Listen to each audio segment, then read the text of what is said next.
Okay, let's pick up from where we left last time, and we're going to have a look at audio signals in a little bit more depth to start with. So an audio signal, such as this,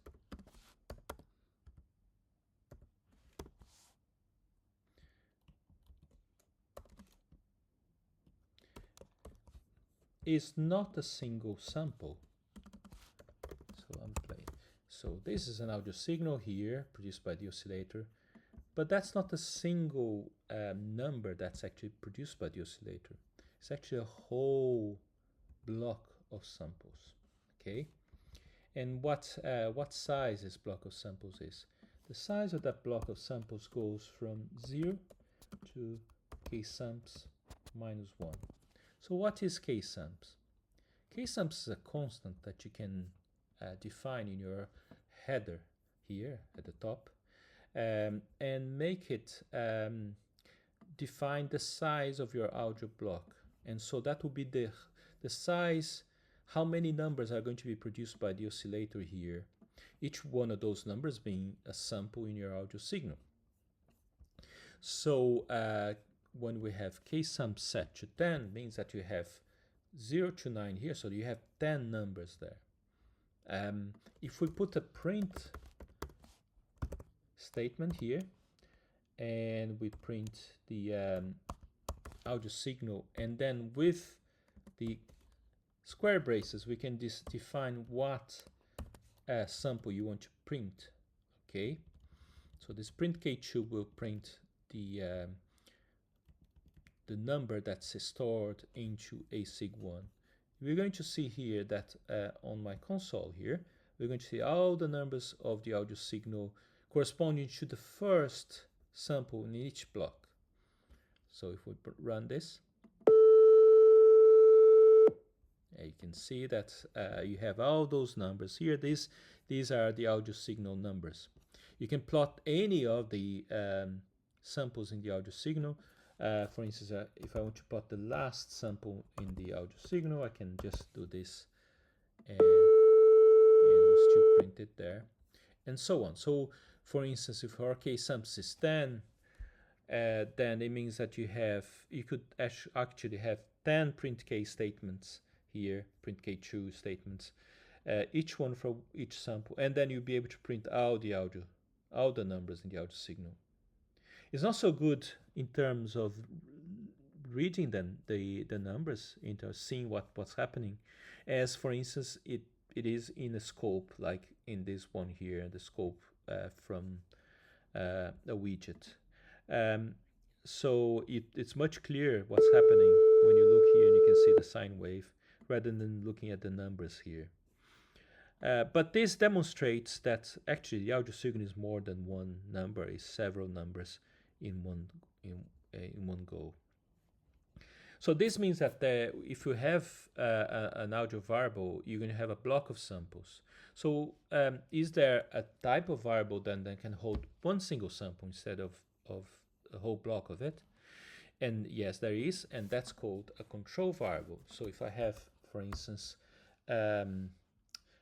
let's change the frequency and make it glide from 1 to 2 in the duration of the sound. So we'll generate a signal here. It's an exponential signal going from 1 to 2 in p3 seconds, and we'll put that in this k frequency variable here, and we're going to make it glide.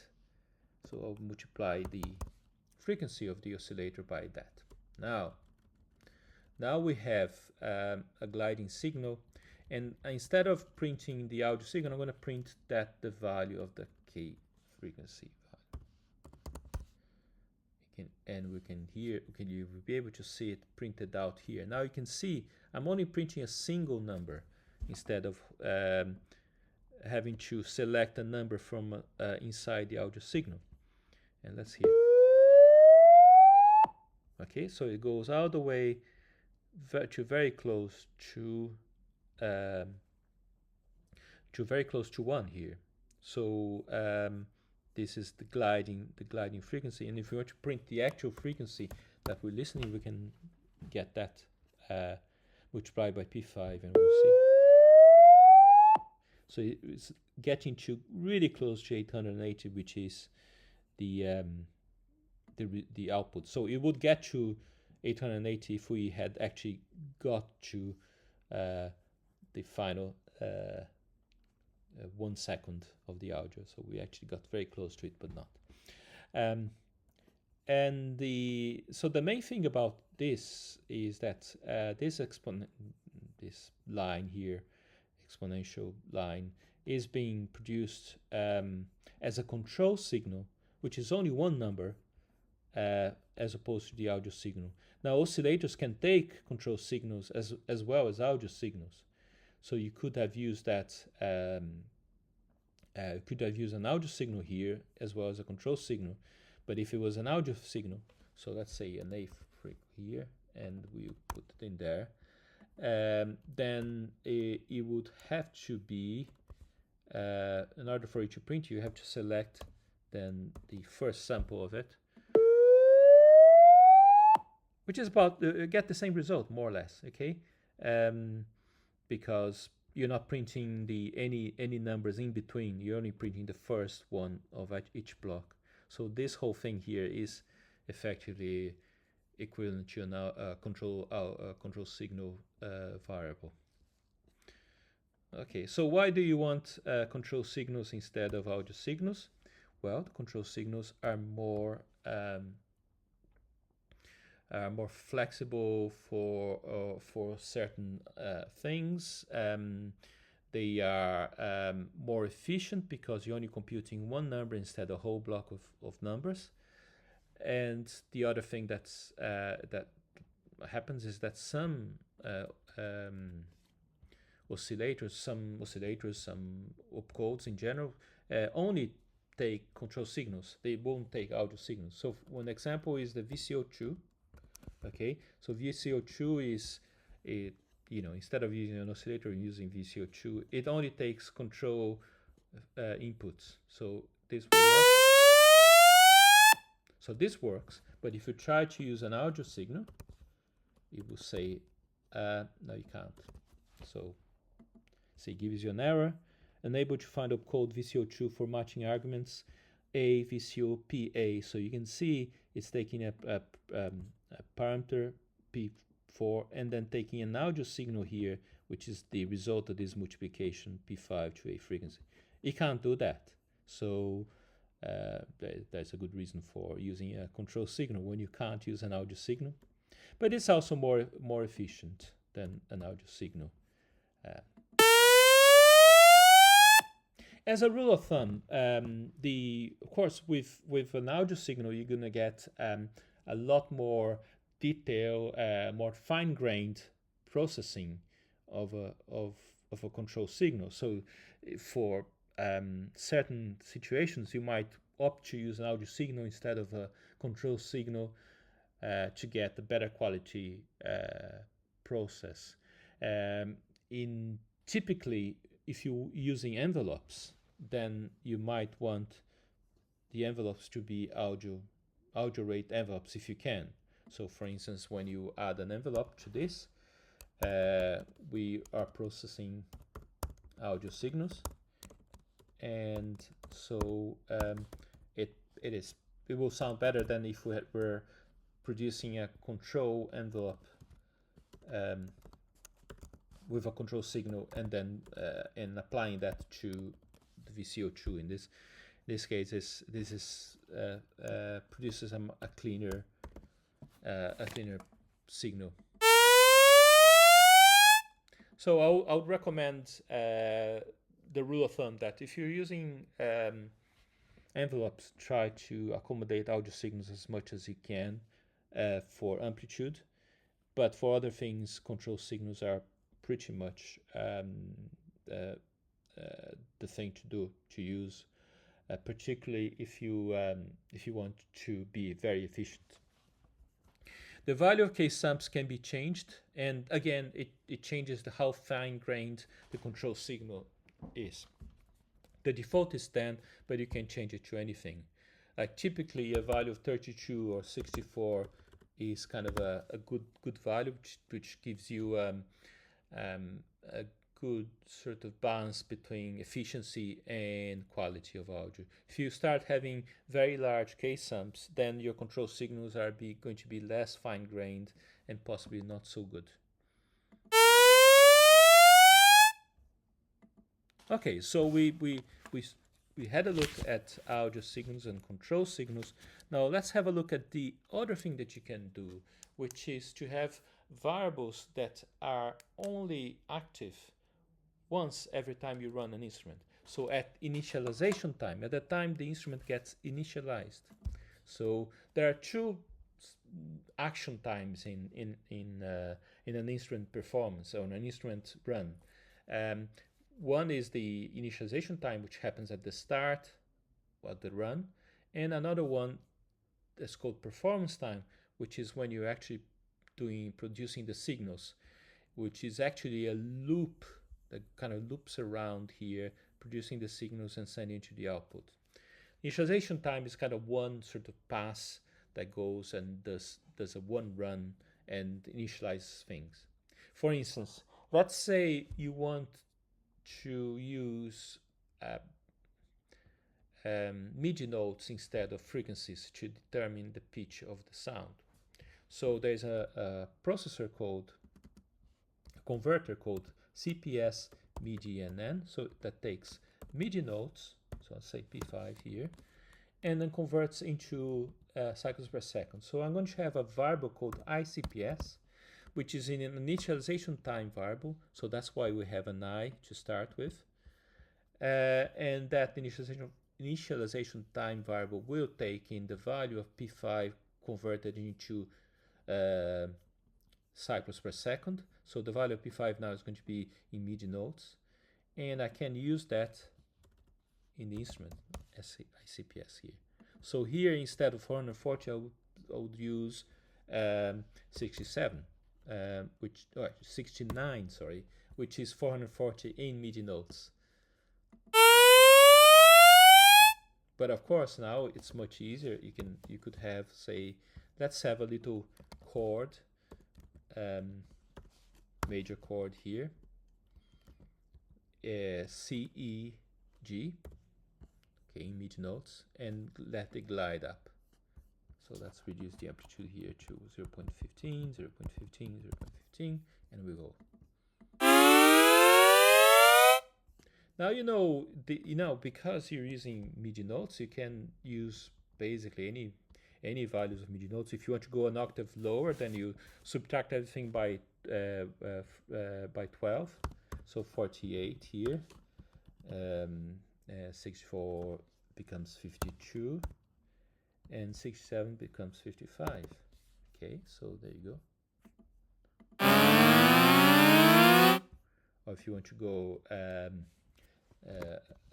the whole octave higher, you got 60 becomes 72, 64 becomes 76, and 67 becomes 79.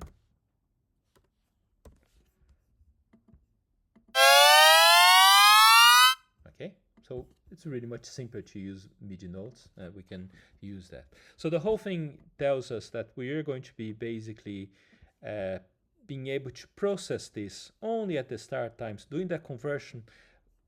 That conversion doesn't need to happen at any other time than just at the start, because it's a fixed value that you're converting here and it's not going to change. Then this expression here does the gliding for us, and you have then the rest of the instrument processing the rest. So now we have three types of variables: the I type, which is for initialization, the K type for control signals, and the A type for audio signals. Now note that the I type is not a signal, it's just a variable, a scalar variable that holds a single value. Whereas a K type is a scalar signal. It's a signal because it varies over time. And A type is an vectorial signal, so a whole block of samples that varies over time as well. Okay, and that's what you need for an audio signal. Finally, I just want to note the opcode syntax. So this type of syntax that we're using here is called the functional style syntax. This is like a more modern way of sort of writing code, as opposed to the more classic style of writing, which is the operator type. So the operator type syntax takes in an operator and then separates the outputs from the operator and from the inputs by spaces. So here you have something like this. Here you have something like this.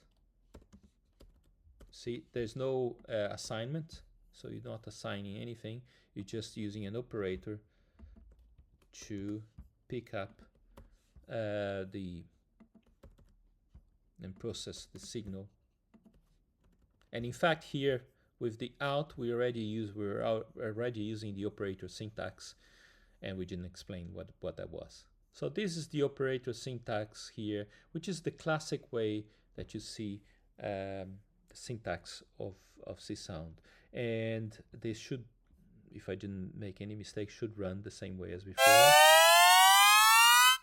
Okay, so all these guys here are opcodes that are being written as operators. So you have the output, the operator, and the inputs here. The inputs are, if you have multiple inputs, they're all separated by commas as usual, except that you don't really need the parentheses anymore. Like you could have parentheses here, and they won't do anything. Oh, actually, didn't like you to do that. So, but this, you normally would use parentheses, for instance, you could potentially use parentheses here, but not everywhere. So, you tend to do one thing or the other. Now, the other thing you can do is you can combine these two syntaxes. For instance, let's say you want to get rid of this ICPS variable here. You want just to put in the operator directly here because it's the only place you're using. So you can do it as using a functional style syntax, and then you create an expression here. This whole expression then evaluates the frequency that you want. In this case, then you can do this. So this is what we call inlining the opcode. And to inline an opcode, you always have to use the functional style syntax to do that. You could have inlined the frequency here as well. So for instance, I could have expon 1 B3 2. Okay. Let me see, give you a bit more space. So I can get rid of that frequency here. And you could do this. You could have inlined the VCO2 here. So I could take this audio signal, remove that, inline the whole thing here. Again, I'll just have to make space for it. Oh, you can see what it is.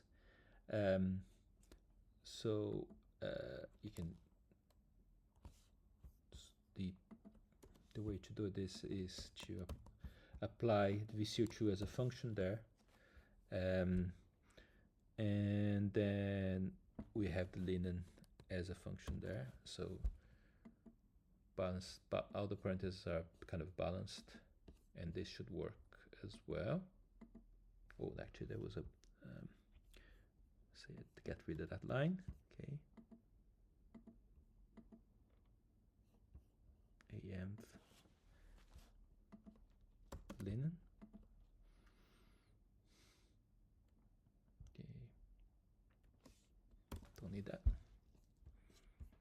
Balance parentheses. Okay, So now we inline the VCO2 here at the input at lin. And we could inline lin here down as well. So we could do something like this. Get rid of AM. And inline the whole lot here. So now lin has to be a function itself. So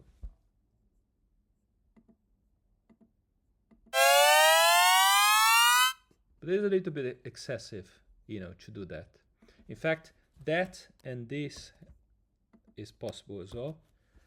So we don't need to. Can use the functional syntax without as well, but it doesn't really make any difference in a way, because it only takes one input in this case and work like that.